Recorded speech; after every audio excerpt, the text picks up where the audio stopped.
Hello, welcome to In the Zone. I'm your host, Stephen Bard. Today with me, I have three special guests. From Highlands, New Jersey, we have Brooke.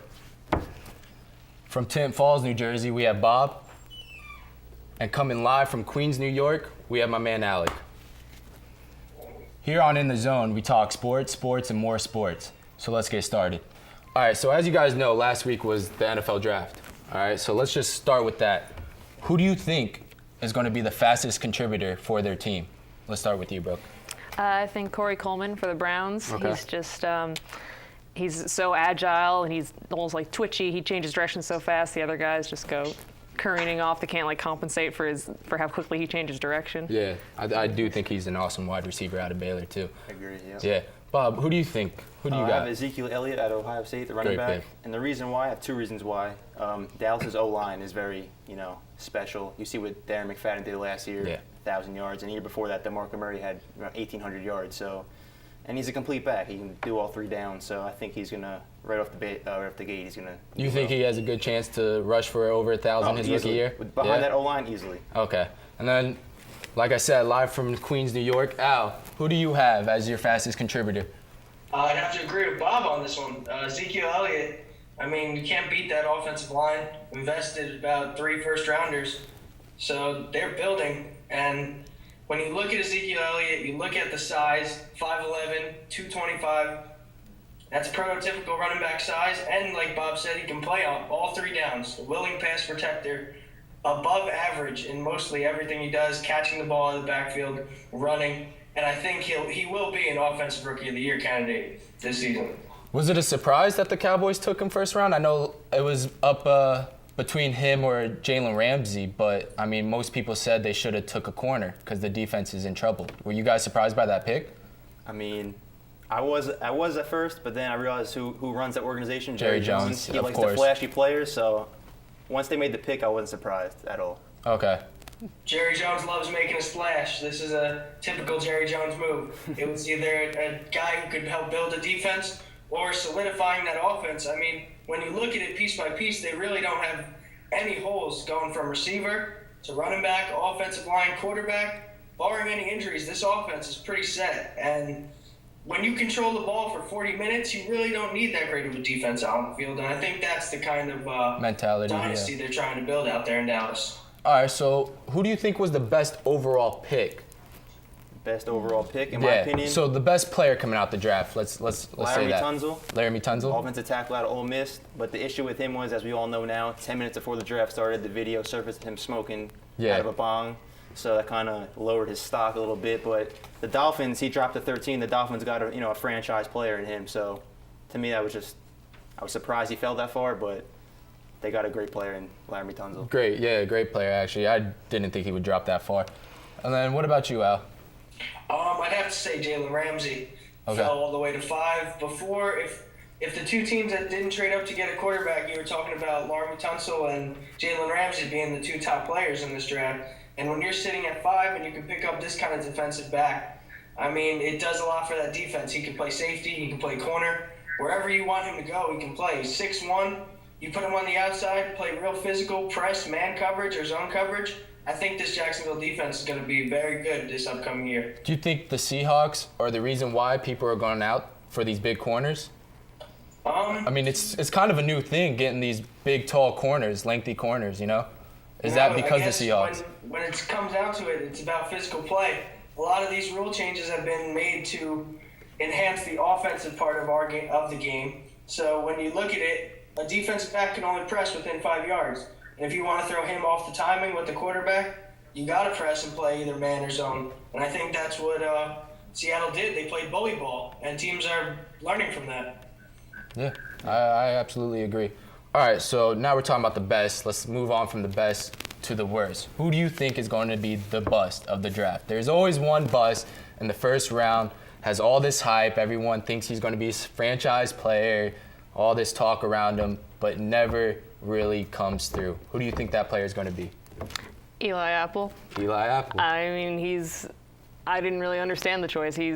First of all, he's got short arms, and he's 6'1", but he's got shorter arms, and you really need to make up for that with speed. Yeah. But I don't know if he has the speed for that, and he's He said that he almost has like an aversion to the ball. He never really goes looking for the ball. He just goes looking for like the one man he focuses on. He just sticks with it. So I actually think a lot of people were surprised he was picked 10 by the Giants. That's what I. What about you, Bob? I'm going to go to Philly, and I'm sorry all the Philly fans out there, but your boy That's Carson me. Wentz, I mean, look at where he played. He played in North Dakota State. They played in the FCS. That's not a Division I NCAA competition. So he's pretty much playing lower competition. So, I mean, I'll wait to see what he does. He's definitely talented. He has an arm, but he's going against NFL defenses this time. So we'll see what he does. Let me ask you, do you think he's able to start right away, or what do you think they should do? Sit him? Because I know with Bradford now wanting to move from Philly, it's more of him probably moving into the starting role. But I personally don't think he's ready for it. No, you're right. I don't think he's ready for it either. I think they should, groom him a year behind either Bradford or who was the backup quarterback for the Eagles? Chase Daniel. Sit behind one of them, and then maybe next year, he'll be ready. But I think if they start him too early, it'll mess up his development. So, But like I said, we'll see how he does. In my opinion, I think he'll be a bust. So you think Jared Goff was a better pick than Carson Wentz? Okay, yeah, definitely. I would have went with that pick 10 times out of 10. What about you? Who's your bust? I'd have to say Eli Apple as well. I mean, the pick was kind of puzzling at number 10. I really did not know what Jerry Reese was doing. They signed Janoris Jenkins. They already have Dominique Rodgers-Cromartie. I mean, how many corners can a team have? I know you need 3, but they need offensive line help. Laremy Tunsil was sitting there at 10. It was kind of puzzling. He does have prototypical size, but I really thought Vernon Hargraves was a better overall corner if you were going to take a prototype corner in the draft at that spot at number 10. Hargraves was taken a couple picks later, and what they were saying was Apple graded out as a mid-first round pick. In my opinion, the Giants should have traded back in the first round, maybe acquire a couple picks later in the draft to address some other needs. The pick was just kind of puzzling. Do you think it has something to do with him being from Ohio State and how there was a lot of hype around this Ohio State program, especially the defense, even going as far as saying they could beat professional teams? Do you think that had something to do with it, or it was just strictly off what this guy is capable of? They had a lot of talent on the defense, and to be honest with you, I think you have to look at it from that standpoint. With that much talent on the defense, how much margin of error does Eli Apple have when playing with all these players? I mean, they had the linebacker. They had another linebacker taken by the Jets at 20. Darren Lee. Bosa was taken in the top. Bosa was taken 3. So when you look at it, all these pieces on the defense, Eli Apple is playing on a stacked defense. Yeah. Bob, I know you're a Giants fan, so I know Bob is over here itching to get into this because I do understand you like the pick. So go ahead, let's hear what you got to say. So, from what I was reading, the Giants like Eli Apple because they feel he has more upside than Hargreaves. He does have his issues though. He holds a lot. I don't know if you really watched any of his highlights, but in college it seemed like every play he was holding on to the receiver. And in NFL, it's not going to fly. You're going to get flagged every single time for that. He didn't get flagged for it in college because the rules are a bit different. But the Giants, the reason we went with the cornerback because they wanted to get Floyd at 9, but the Bears traded up and got him. So that was their main target. So they were kind of left in a position like, what do we do? Top of their 2 top targets were gone. Jack Conklin from the Titans. So I mean, the Giants see his upside, see his more development, but higher ceiling in Apple than Hargreaves. So. Well, all right, guys, we're gonna take a quick commercial break. We'll be right back to talk more sports.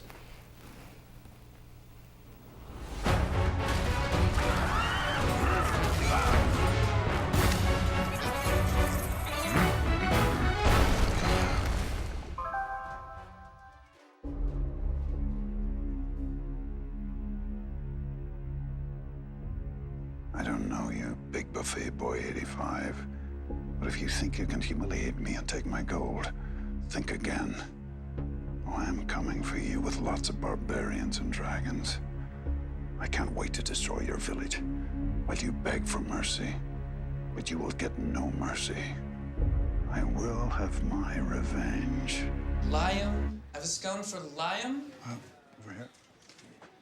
It's, Liam. You will regret the day you crossed Angry Neeson 52. Angry Neeson 52.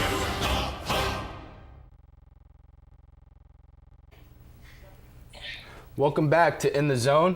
We were talking about the NFL draft. We were just talking about the bust of the first round. So, like there's always a bust, there's always a steal in the NFL draft. Who is your guys' steal?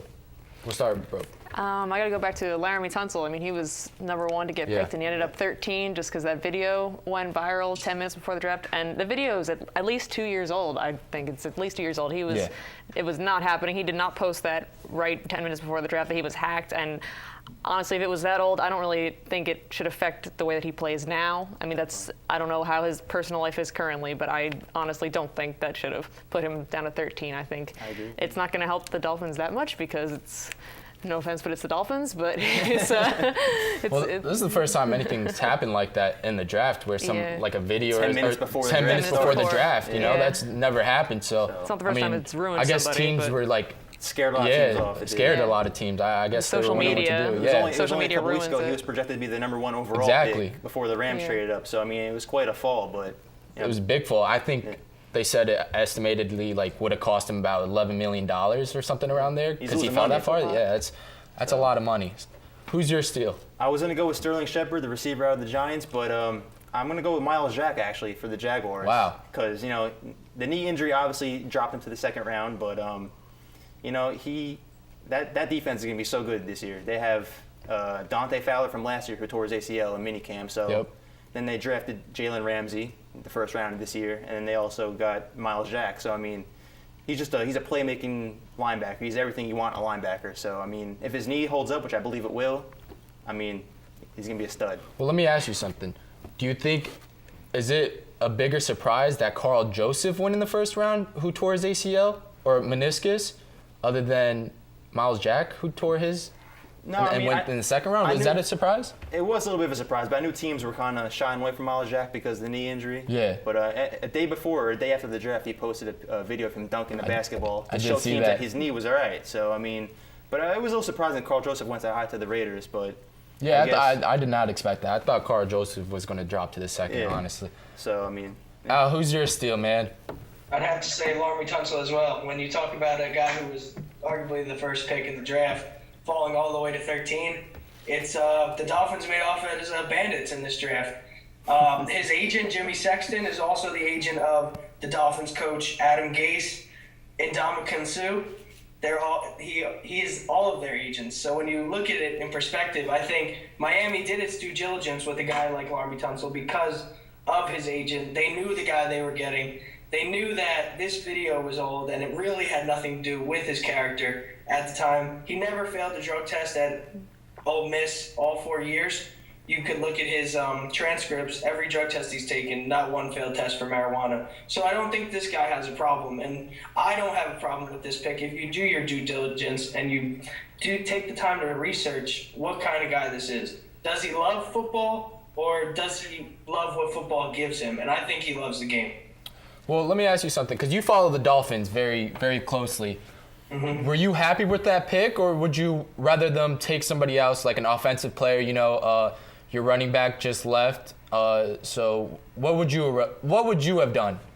Well, we all thought, in mock drafts they had Ezekiel Elliott falling to the Dolphins, and that would have worked. That would have helped a lot. Yeah. But I love this pick. Tannehill, he was sacked about 45 times last season. And if you want your quarterback who you invest tons of money in to stay upright and stay healthy, you have to invest in the offensive line. That's very true. I think Laramie Tunsil is going to solidify that line. You're talking about Brandon Albert. You're talking about Laramie Tunsil and Mike Pouncey on the same line. That's a pretty good line, and I think that can hold up against many fronts, and especially in the AFC East. You got the Buffalo Bills, you got the New York Jets. All These defensive. teams are going to get after the quarterback, and they're going to try to pretty much knock out your quarterback on a daily basis or every Sunday. Yeah, I agree. All right, well, that's enough for the draft. Let's get into a little bit of NBA playoffs. And then I guess when you talk NBA, you got to start with Golden State, all right? They had an amazing run this year, breaking the Bulls record, the 95 Bulls record.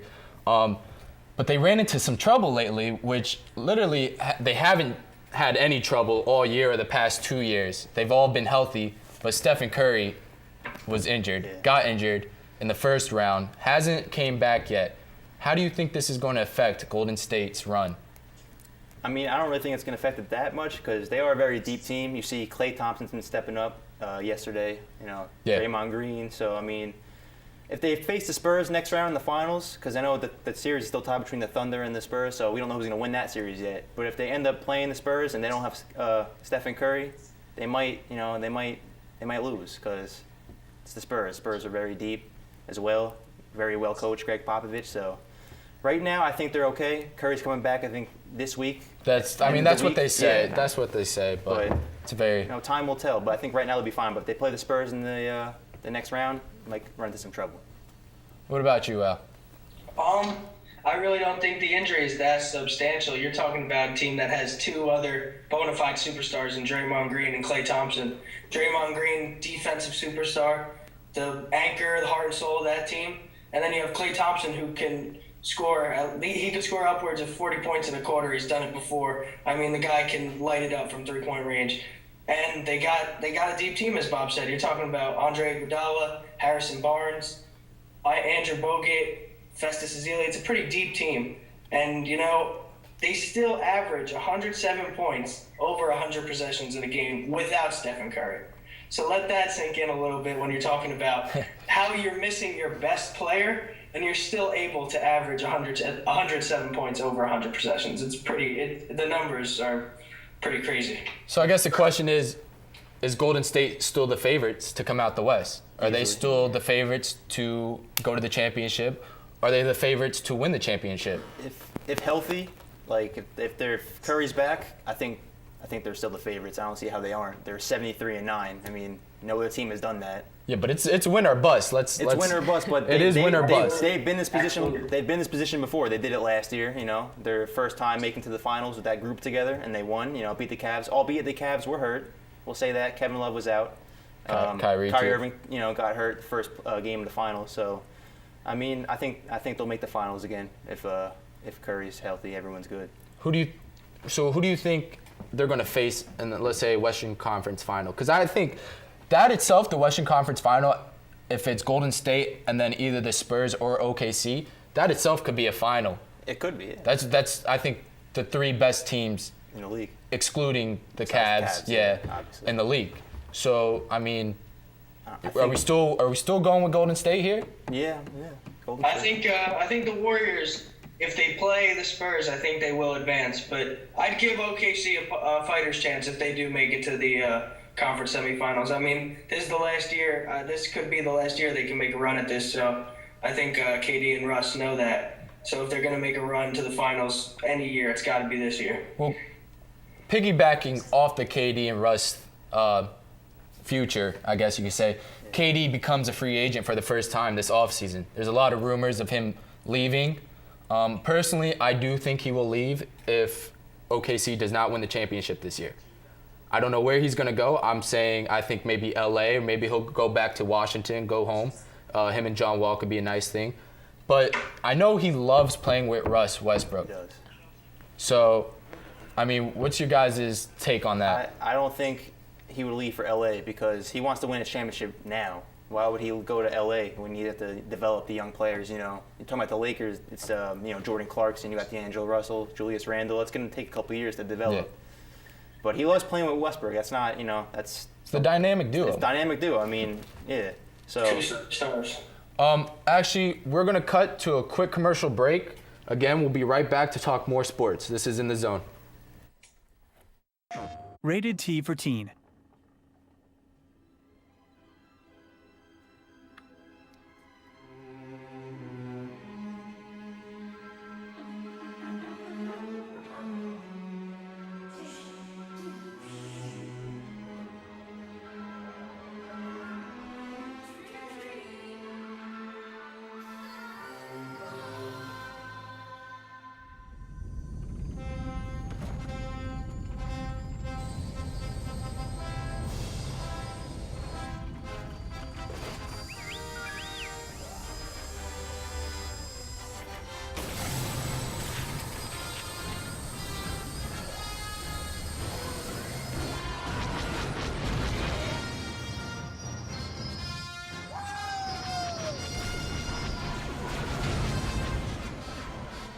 PlayStation.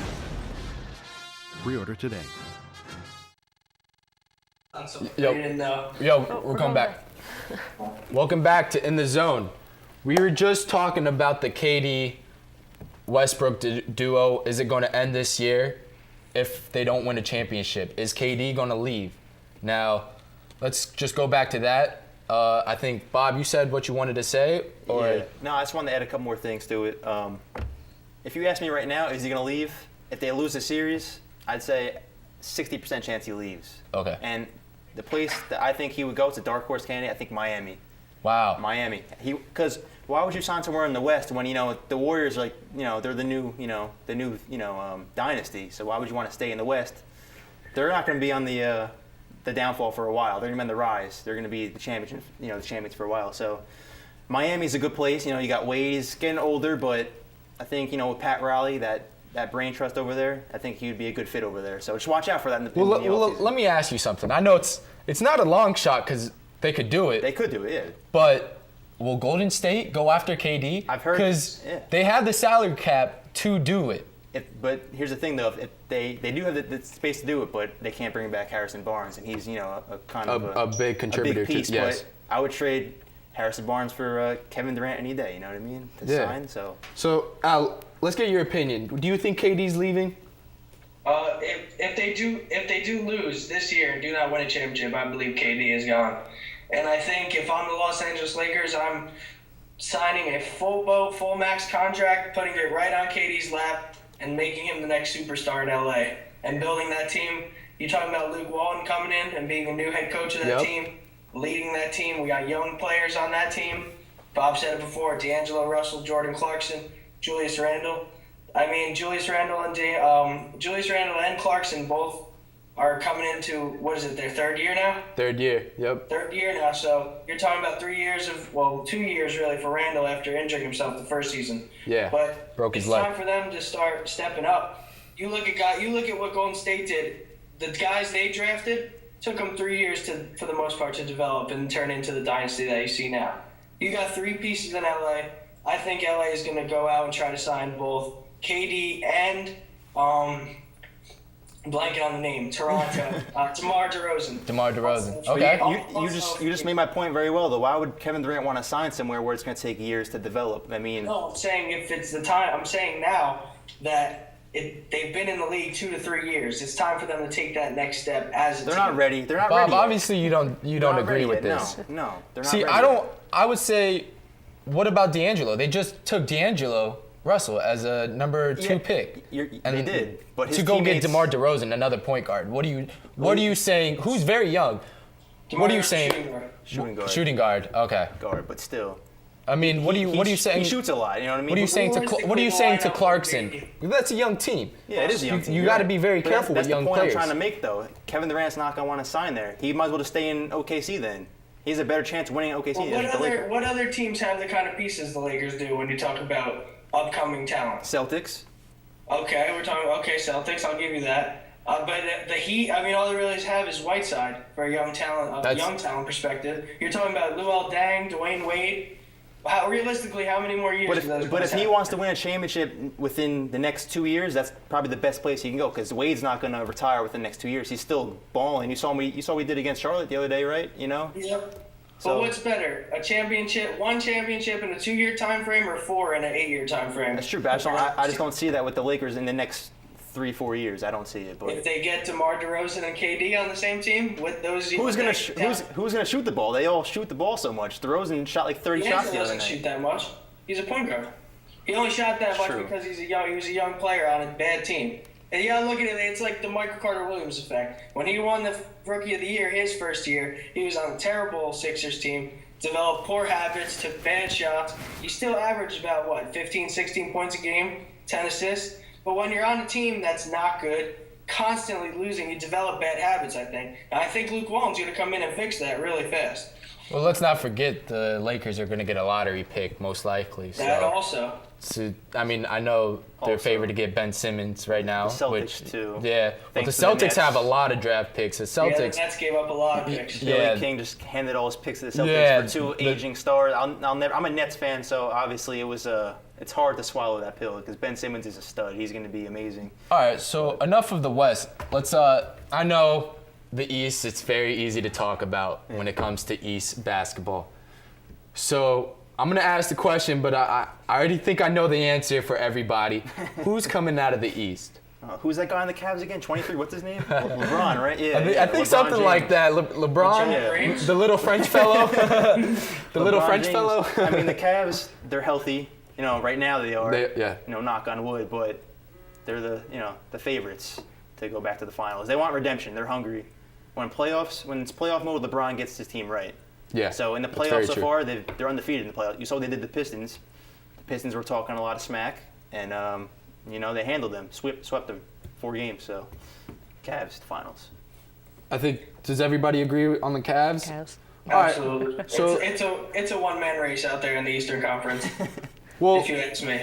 all right. So, I guess we're saying it's going to be a Golden State rematch. Cavs final, the rematch. It's a rematch, yes. But now Cavs have Kyrie and If Kevin it's Love. not a rematch, it'll be. If it's not a rematch, I'm saying OKC, Cleveland. I also agree. But I mean, it's pretty much set in stone that the Cavs are going to come out the East, right? Yeah. All right. So all year they were saying, what was the talk around the Cavs? That the big three couldn't get it done. They weren't mixing well together. They weren't bringing in Kevin Love, Kyrie. I know there was a little controversy around him saying he wanted out of Cleveland because he wants to be the main guy. But obviously, LeBron James, the first ballot Hall of Famer, he's a legend. So when he's around you, he's going to be the guy. Kyrie wasn't liking that. Do you think they could put it together and beat Do you see what they're Golden doing State? right now? Yeah, I think Kyrie wants redemption definitely from tearing his ACL. So, or whatever. What he hurt it last year? He hurt his leg or something. Yeah. He got something. So he wants it. They all want it. So. All right. Well, I mean, going off of LeBron, Warner Brothers made it official yesterday that Space Jam 2, okay? I guess we could all agree that was a childhood movie, man. That was our childhood movie. Everybody knows Space Jam. But so Space Jam 2 is in the works, and it's starring LeBron James. As we know, arguably the best player ever, Michael Jordan, was in the first one, right? There's always an argument, I guess you could say, who's a better player or who's going to go down as the best player of all time, LeBron or Jordan. What does that do to the legacy of LeBron, or does that do anything for his legacy?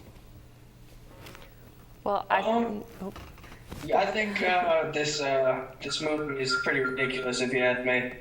Yeah? LeBron should just stay in his lane doing comedy movies. I liked. What was it, Trainwreck? Yeah, I liked him in Trainwreck. I thought he was. What's her good. name, Amy That's Schumer? the kind of lane he should stay in. I'm not really feeling this whole Space Jam 2 thing. no, well, he's a better actor than Michael Jordan. Oh. Clearly, because Yeah, Michael Jordan absolutely. couldn't do I agree. anything for that movie, but we all enjoyed it anyway. It's still, I think, the highest-grossing basketball movie. So, would you go to it? Are you excited for it? I wouldn't say I'm excited, but I'm gonna see it just because. I mean, 1996 was a different time. People were wearing neon crop tops and carrying pagers and playing with Pogs. But I don't know how many kids these days know Looney Tunes. But I'll go see it. That's Just all I for the gotta sake say. of it. LeBron's a businessman, so. It'll make him a household just name.